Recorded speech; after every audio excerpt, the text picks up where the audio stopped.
Chapter 3. Friend or Enemy. Long ago, an honest and truthful man was journeying through a dense forest. After walking a long distance, he was tired, hungry, and thirsty. Soon he found a well.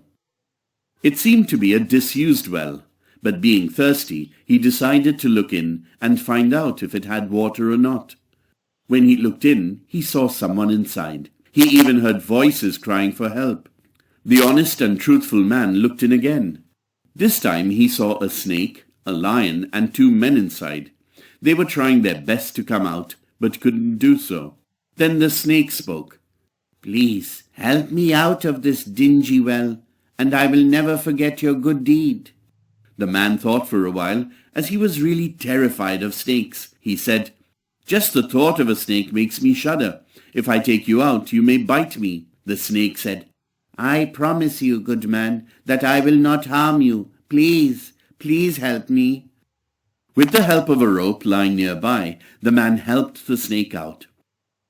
Before leaving, the snake thanked the man and said, "Remember me, whenever you need help, I will be there at your service. Before I go, I want to warn you against the 2 men, the officer in the king's service and the goldsmith. They are evil by nature and may harm you." Saying this, the snake went away into the forest.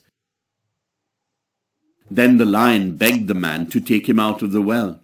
The man said, "I am terrified of wild animals, especially lions. You must be hungry, as you have been trapped in the well without food for many days. Who knows, you might eat me up."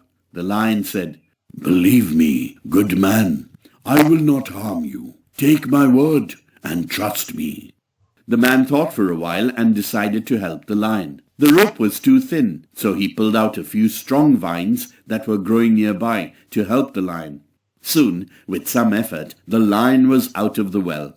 The lion thanked the man and said, "Don't be scared of me, my friend. Think of me whenever you want my help, and I will be there. But before going, I think it is my duty to warn you against helping the goldsmith and the officer."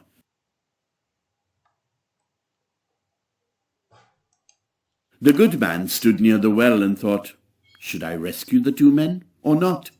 He was in a dilemma, but soon he relented, thinking about the families of the 2 men. Using the vines, the good man pulled the 2 men out. The 2 men thanked him profusely and promised to reward him when he visited their homes. After completing his journey, the man again passed through the same forest and met the lion. The man and the lion were delighted to see each other. The lion gave the man a beautiful gold bracelet as a parting gift. The good man then decided to visit the officer and the goldsmith in their city. Both the officer and the goldsmith were very polite and all courtesy to him.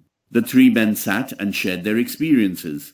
All was well till the good man showed them the parting gift from the lion.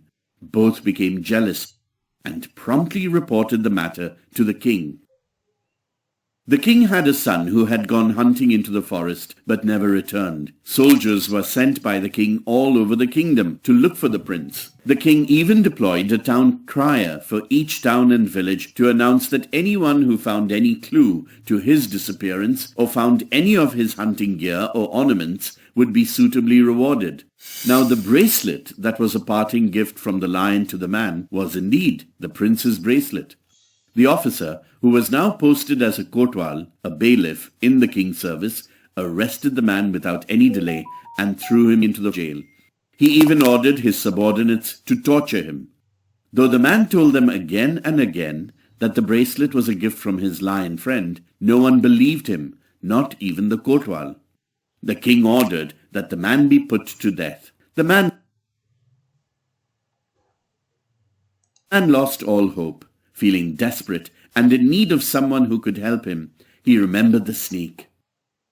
The snake appeared before him and asked, "How can I help you, my friend?" The man narrated the incident that had taken place. The snake said, "I had told you not to rescue the 2 men, but you paid no heed. But as a friend, I will help you out of this tight spot." The snake then told the man his plan. "I am a venomous snake. I will go and bite the queen at night. The queen will faint and lie senseless. She will be in great agony and pain. The king will send for physicians to cure her. At that time, you must send a word to the king that you can cure the queen. The rest I will manage." That night, true to his word, the snake bit the queen. The queen shrieked in pain and fell. No one knew what happened. The king did not know what to do. He sent for the best physicians, but it seemed as if the queen's last hour had come. There was wailing in the king's palace. The next morning the good man was to be punished. As a last wish, he requested to be allowed to treat the queen. His request was granted. As soon as he entered the queen's chamber, he saw his friend, the snake, coiled up near the queen. When the snake saw the man, he put his mouth to the wound and drew the poison. As soon as the poison left the queen's body, the queen sat up and looked around. The king was very happy and thankful, but he could not forget what he thought the man had done. The man again tried his best to convince the king that he had not killed the prince, but the king did not believe him. He even called the kotwal and the goldsmith as witnesses, but they told the king that the man was lying, and they had never ever met him. The man was in despair. He did not know what to do next. Suddenly he thought of his two animal friends, the lion and the snake. As soon as he thought about them, the lion appeared with his great pride of lions, and the snake appeared with his family. The palace echoed with the majestic roaring of lions. The entire court was astonished and terror-stricken. The lion addressed the gathering. "O citizens, please listen to me. This man is truthful and honest. He has not killed the prince. The bracelet has been given to him by me as a parting gift. I found the bracelet near a small hut in the forest. In the hut lives a sage who treats people with his medicines. It has been noticed by many that a young man is being treated by the sage these days. I advise the king to send his soldiers to find out if it is the prince who is being treated by the sage there." Saying this, the lions and the snakes disappeared. The king was elated to hear that the prince could be alive, and was finally convinced that the man was telling the truth. So he sent his soldiers to look for the prince, and punished the kotwal and the goldsmith.